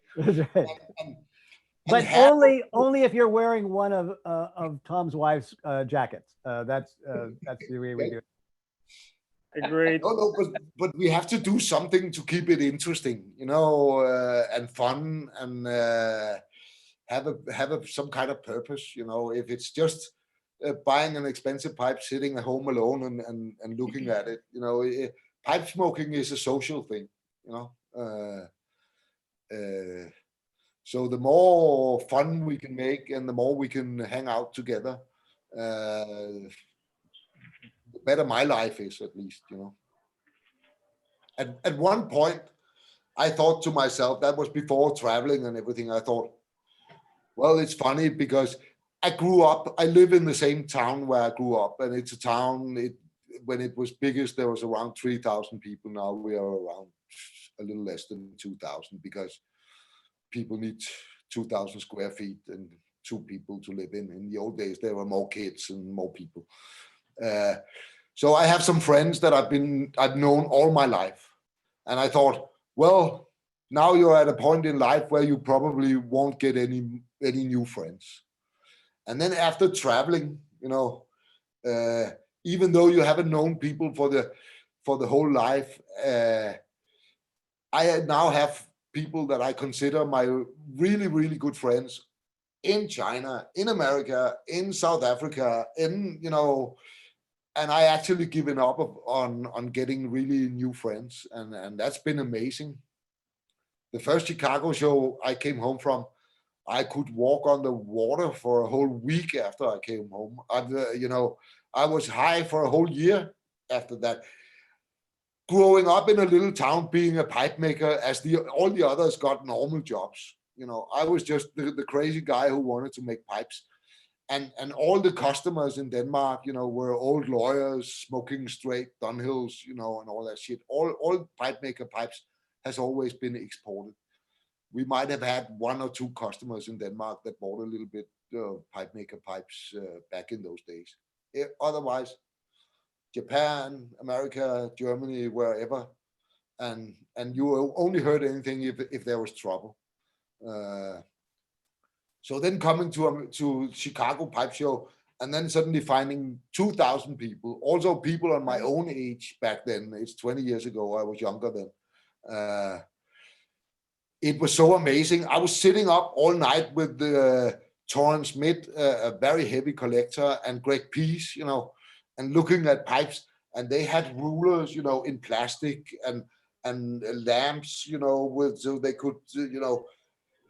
And at one time I went out on the hotel aisle at 3 o'clock in the evening, and there was 10 people standing in a circle. And I thought, what's going on? Is it burning or something? They just left the room to open an old tin of tobacco.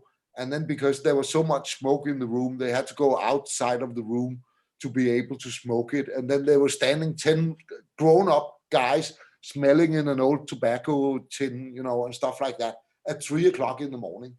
I think I slept 4 hours in that whole Chicago show. And, you know, it was so amazing.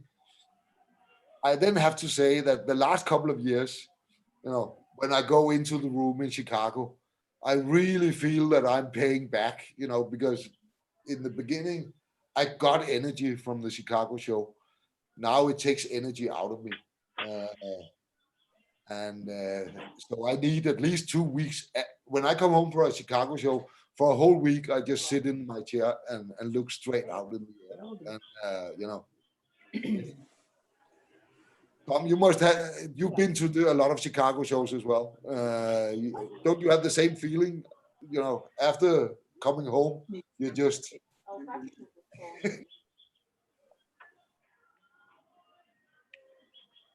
So, Tom, I would like some advice. I'm a amateur pipe maker also. So I've been restoring pipe full time for the past 4 years and just started making my own pipes. So the problem is, personally, I open big drawers for my pipe. But my friends or most of the smokers in Malaysia are so used to smaller and tighter draw. So how do I decide on making my my blows? The draw, you know, 4 millimeter in the shank, 3 millimeter in the mouthpiece. Yep. That's standard. Then there's a few. That is like what I like. Yeah, and that will work for. You see, that's the standard. Yeah, but the most pipe makers in Malaysia are not used to that. They don't know how to smoke it. They are so used to smaller draws. Then you just have to fill it. If you fill it, if you press it a little harder, the draft will be less, or it will feel less. Yep. So I should just continue. Japanese. So I should just continue with the right. But do you smoke the small pipes like the Japanese in Malaysia as well? Yeah, some of them, yes. Yeah. Tom, I have a question for you. What kind of tobaccos do you usually smoke? Golden Cigar. It's because you can get it everywhere. I just got a sample from the pipe shop the other day. It's a McConnell Old Navy something, also a Virginia flake, but with a little Cavendish and Burley, I think. and that was good. But it's twice as expensive, and then you can only buy it in our shop, and only in 100-gram tins that you can't put. This one, you can put in your pocket. You can get it on the gasoline station. You can get it everywhere. And it's, you know, my pipes are so sour that, you know, it doesn't really matter. I have another I'm question. asking that because I do some pipe tobacco blending myself, so I'm curious. Right now, I'm smoking one of my blends. This one I call Hiawatha. It's an English style blend, which I made with only American tobacco. I used white burley, red Virginia, bright Virginia, dark fired Kentucky, and Perique. So it's English blend for those who don't like Latakia. I don't like Latakia. But this is English style blend, but it doesn't have any Latakia. So Dimitri has a blend called Hiawatha, also known as the kitchen sink. Tom had a answer to Tom's question here. I want to make sure he gets to jump in there. Tom, you might have to undo your own mute there, though.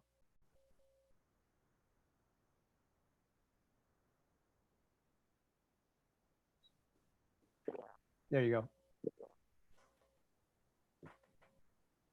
Say again, please. So there you are. Tom Eltang, you were asking Tom Wolf a question? Yeah, I asked him if he also didn't have to spend the whole week becoming a person again after a Chicago show. Usually it's 2 for me. Yeah, me too. You know, especially last year with the slow smoke contest. That ran me in the ground. My wife as well. We both really were down for a long time. To so many people, and you know, it's so nice when you're there, but I am done when I come home. You know. Well, I really want to thank you spending some time with me last year at Chicago, because I enjoyed talking with you quite a bit. Nice. As I said, you spent 2 days going around saying hi, and then you spent 1 day going around saying goodbye. And you like to talk to, but there's so many that you actually only have 3 or 4 minutes, you know, if you have to just at least say hi to all the people. And then it's become too big. When you know everybody and you have to use a little time on everybody, and you know, I become a person that it's required that I don't go to Chicago to sell pipes because I never bring any, and I have to. So I am the guy that is available for chats and show pipes, and I love to do it. That's why I go. But you know, it is a very limited time you can spend on every person, and that's tiring. It is. Very true of Chicago.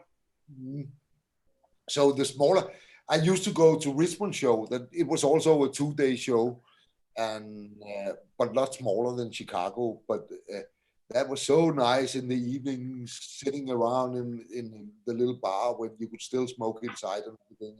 And basically the whole pipe show was there. So in Chicago, you know, there's 100 rooms and bars and smoking tent, and you just run around like a crazy man for 3 days, and then. I've been at 7 Chicago shows, and every time it just totally blows me away. I still get stunned when I walk into that showroom on the first day and see 15,000 pipes for display. I never buy anything on the first day because I'm too overwhelmed. But the one we go to as well is the Las Vegas show. And like Richmond, it's much smaller. I get to know everybody. My wife, Linnea, usually has a table there and sells some of her stuff. She makes pipe bags and the jackets like this one.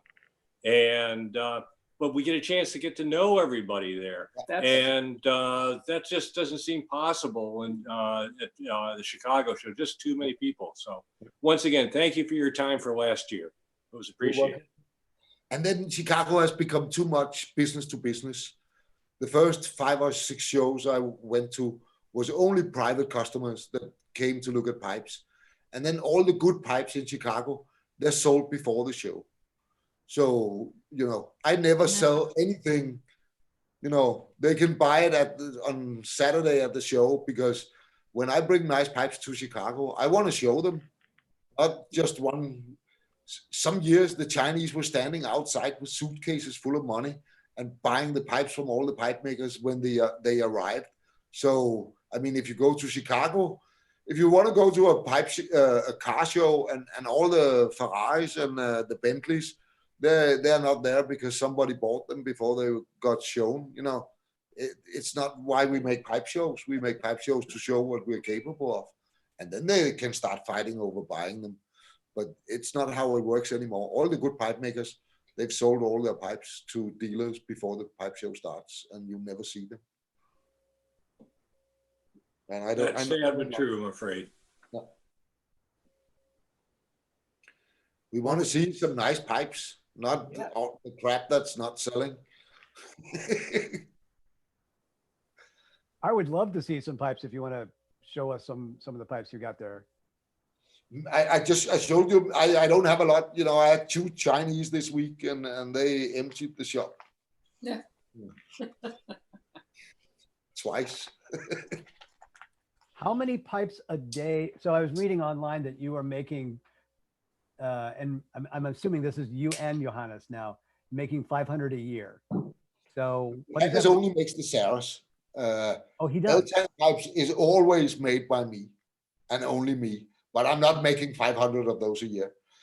I have another guy working from home, and he does the rustications because my thumb is gone. I can't do it. I can do 1 or 2, but then I don't sleep that night. And so he does the rustication. But all Eltang pipes, except the rusticated, where I haven't done the rustications, are made by me. And I make a pipe. It depends on what shape it is. A pipe or 2 a day. If it's a freehand pipe, you can only make 1 pipe a day. Mm. If it's a turn pipe, you can make 2. So that's, and there's a limited, you can only make that many pipe. We never cut corners, or if sometimes you can find a new way of doing it where you can actually both save time and higher the quality. And then I have a little dance, in the workshop, because we like that. We never cut corners if we lose quality. But as I said, what the customers see is the last sandpaper I do. How fast I went there. As I said, you could go to the rough sander and you can sand off a little bit at a time. If you know what you're doing and have a plan, you can take more and you can go closer in the first cut. And then, of course, you work faster. And as I always also tell the boys, my guys here, if you can save some times on the rough work, you have some time saved in the bank that you can spend where it matters.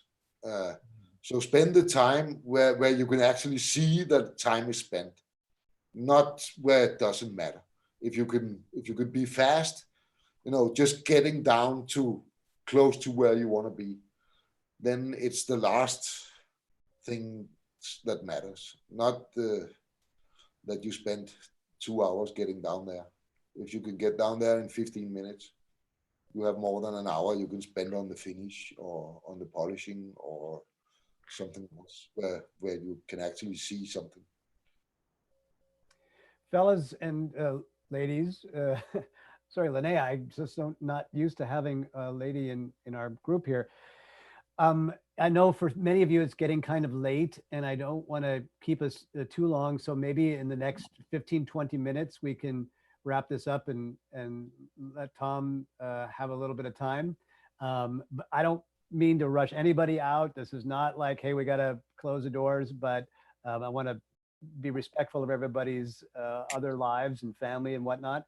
So if you've got questions still that you haven't asked, or just, a comment about what Tom has sort of brought into your life as a pipe maker, so as Tom pointed out, so many of the other pipe makers are making variations of stuff that he experimented with early on, or made, invented early on. And so you are probably smoking a pipe that was in some way influenced by Tom at some point in time, right? You just smoked one. The Stanwell you're smoking is one of the shapes that I made for the factory back in the 80s. Yep. I sort of thought so. I love my Stanwells. They're my favorite pipes. And I've got a few other kinds, some Comoys and Petersons and bunch of Savinellis. It's still the Stanwells that I think smoke the best. It was a nice pipe factory.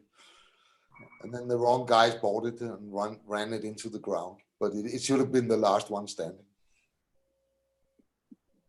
So I would just like to say, I'm always a big fan of the pencil shank, very elegant design. And after hearing how down to earth you are, I think I'm going to be a customer soon in the future. So it's funny because I found some very old blocks. And when you do so thin shanks, if you take a fresh block, you can almost bend them and make a knot on it, because it's wetted. But a block that's been laying around for 20 years, the cells in the briar falls together, and then the briar becomes harder and much more rugged. So when I do pencil shanks, I always call my briar guys up and say, do you have some old blocks in the corner? Because they're super for that. But it's also like that. When you do stuff like that, you have to know your materials and your measurements and where the limits are, and you have to see that the tenon goes, so you don't have the feeling that you pull off the shank every time you take it apart. And but it's so cool when it works. yeah, it's just super elegant. So yeah. Thank you. You're welcome. Tom, what advice can you give someone who's just starting out in carving pipes? What I say is that if you have fun, it's just keep on making dust. Because it's basically what it's all come down to. Well, I'm good at making. All my friends has become alcoholics. And as I said to my wife, when she's complaining that I'm leaving every evening and sit down here and do my stuff, if the alternative was that I was standing in the bar drinking beer with all the guys, then at least she get a husband home that had fun and made a little bit of money instead of just spending it and coming home. How you do it, you could, I just saw some of Jay Allen's videos the other day. And he also listened what I said, and he's pretty sharp on.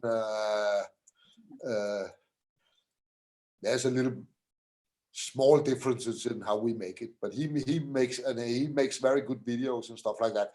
So the craft you can find on the internet, but the main thing is if you have fun, and have the time, go for it.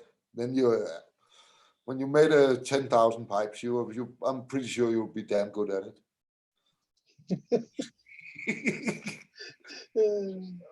Thank you. And then I have another. Go too big. Yeah, for sure. I've always been a fan of smaller pipes.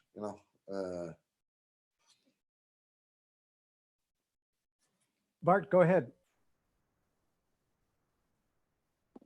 Yeah, I had another question. I'm just wondering, since it's a rather down-to-earth vision that Tom seems to be having, how he's seeing the future of the whole hobby, since I think pipe smokers are slowly turning into a dying breed, and he's been in this business for so long. So I'm kind of wondering how you see the future.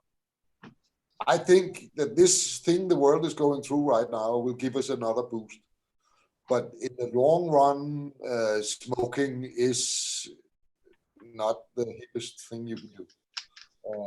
But at least in my time, and probably also in your time, it's not something that'll go away. And I mean, I think, and that was happening, even the regular Chinese knows that it's not healthy to smoke 40 cigarettes a day. And then pipe is a good alternative. First of all, it takes a little bit of effort every time you want to smoke. And just that little effort makes you wonder, do I really need it? You know? So just by having to ask yourself that question, or not just being able to pull one cigarette after another out of a package and smoke them in chain, will make people realize that there's other ways of being smokers than just being chain smokers and cigarettes. And people are getting more and more now, you know, even Trump and also the Danish government say and think that as soon as this is gone, everything will be back up and running. A lot of people will have new routines. I mean, I'm not getting into a crowded airplane anytime soon. So people will have more time at home. And even Johannes hasn't been to a bar for 8 weeks. And he say, I never thought it was possible, you know. You can actually have a good time at home with some friends. And here in the workshop, we go to our butcher and we have him make luxury smørrebrød, you know, the Danish open sandwiches, you know. And then we order the big thing and we buy a bottle of schnapps and we put a lot of beer. So normally we don't drink in my workshop. But now, once a week or 1.5 weeks or 2 weeks, on Fridays, we clean the table and then we eat and we get half drunk and have a nice time. So you just have to find other ways. And it's nice. We can smoke in between the food and everything. You know, if you go to a restaurant, you have to go outside and freeze and be cold and all that. So a lot of people will have figure other stuff out, and that's always good for our hobby. Tom, Tim has asked a question. He wants to know if you've kept track of how many pipes you've made, or a rough estimate, like 60 years making pipes or whatever. Right. And every year we have a plan that we will make a line every time a pipe leaves the shop. And I can't even tell you how. I make between 250 and 500 pipes a year. But where we are, I can't tell you because I don't keep track. Not enough. I could sell a lot more. So, as I always say, I've never made a pipe that I haven't sold so far or given away. But, you know, if I had them all still, I would be drowning in them. So they are leaving the shop. So it's a good sign. So I don't have to count them. A lot. I've made a lot of pipes. I've seen a lot of pipes. And also sometimes when Johannes asked me something, you know, why is, and then I explain him why, and he says, why is it that way? And then I say, it's that way because I said so. Because very few people on the planet, as I said, from I was 6 years old, I've looked at pipes knowing that that was what I was going to do when I grow up. I worked 50 repairs a day by Pipe Dan. I probably designed more pipes for Stanwell than Sixten has. And, you know, that whole, very few people in the world have seen more, have done more with pipes than I have. Even the guys that made it longer than me, they haven't put in the hours that I put into this job. So I set the standard. So if I say that a shank can be half the diameter of the tenon, that's how it is. Because I know that will work. Yeah. It's not something that I just grab from thin air. It's experience. But I am the standard together with Former. We set the standard. If anybody knows anything about pipes, it's me and Former. We're the last real pipe makers, you know. Then you can say, yeah, there's a lot of Nana Iversen. Yes, she's a pipe maker and she can do what it is she's doing, you know. She could not say, okay, the market is not for $5,000 pipes. I have to make $500 pipes. She couldn't make that change. She doesn't know how a pipe factory works. She's very good at making her expensive pipes in that little corner of the business. She doesn't know the business. Me and Former is the last guys that knows the whole business and is still working in it. Been the whole way from learning, repairing, factory, freehand, everything, you know. So Because, Tom, I would like just to show you how much you have imprinted your poker on my pipe making journey. Can I show you some pipes? yeah, of course. Right. Oh, yep, I have all some of them. experience there, huh? That's nice. Yep, all of them are pokers. And this one actually, when I look at your cheap pipes, yeah. So I decided to make this all of briar. So it's like Old Dominion corn cob, but it's briar, 100% briar. Yeah, it is basically just a corn cob in briar. You cannot make anything that hasn't been made before. But what I figured out, and also because I have that size production that I have, if you keep on doing it, a lot of pipe makers, they can say, okay, I also want to make a poker. And then they make one poker. And then if you only make 50 or 100 pipes a year, you don't make 20 of them pokers. You make one poker and then you make some other stuff. With our kind of production, we can keep on making, you know, the devil's hands, the pokers, you know, I've also made quite a lot of Eskimos and stuff like that. A lot of pipe makers will just make 1 or 2 or 3 of stuff like that, and then they'll go on to the next thing. Where if you keep on doing it, you will kind of come to own them. When people see a poker, you know, they think Eltang. I didn't come up with the poker, you know, and stuff like that. You could put your name on it and if you make something new, it's always nice to give it a name, because if a shape has a name, it's not easier for people to discuss it and stuff like that. Instead of saying, have you seen this pipe that goes out and a little bit in, and with, you know, if everybody knows it's an Ramses or whatever elephant foot, you know, then you don't have to tell all these details. So if you make a new shape, give it a name. Gentlemen, I think maybe on that note, first, so make note of that. If you make a new shape, give it a name.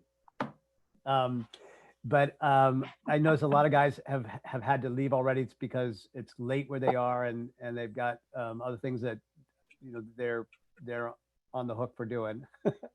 I want to give one last comment for the new people who have joined us tonight. If you wouldn't mind, please go to the Facebook group, the Virtual Pipe Club, and just click become a member. I try to do some messaging out to everybody to let them know about stuff that's going on, and that's a good way to, you know where everybody's at. There's no protocols for this gathering. There's no membership balderall or anything like that. It's just come when you can, stay as long as you want. It's just like today, a great new friend, learning something cool, get a chance to hang out with some other people that I never would have met before, you know, that I'm, you know, becoming friends with, and I'm hoping that this is going to continue to go on and we can even become closer friends. So that's my only plug around that. One of the other things that we do have going on the Virtual Pipe Club page is a pipe swap. It's just for fun. No money really changing hands, but if you got some beat up old pipe, maybe somebody else has a beat up old pipe, and you should exchange. And so that's going on there. And so if you want to get, if you got that, I said this last week, that, you know, that pipe that your wife keeps asking you, why do you still have that pipe? Bring it to the pipe swap and get rid of it and get something else that I'll definitely drop by once in a while in the future, I'm sure, if I'm allowed. Tom, you are always welcome, my man. You're amazing, and I've learned a lot about you and been very inspired. I'm just going to go like this. Thank you. My pleasure. It's a good idea. I'm crazy about it, and especially I'm sitting all alone here in my workshop. Pipe making can be a very lonely job. This is a good idea. Any Saturday that you like need a little human companionship, just tune in and we'll be here. I will. All right. Take care, all guys. Take care, everybody. I'll see you next week. Be well, be safe. And Tom, thank you so much. Thank you, Tom. Bye, everybody. Bye-bye. Late next week. Bye.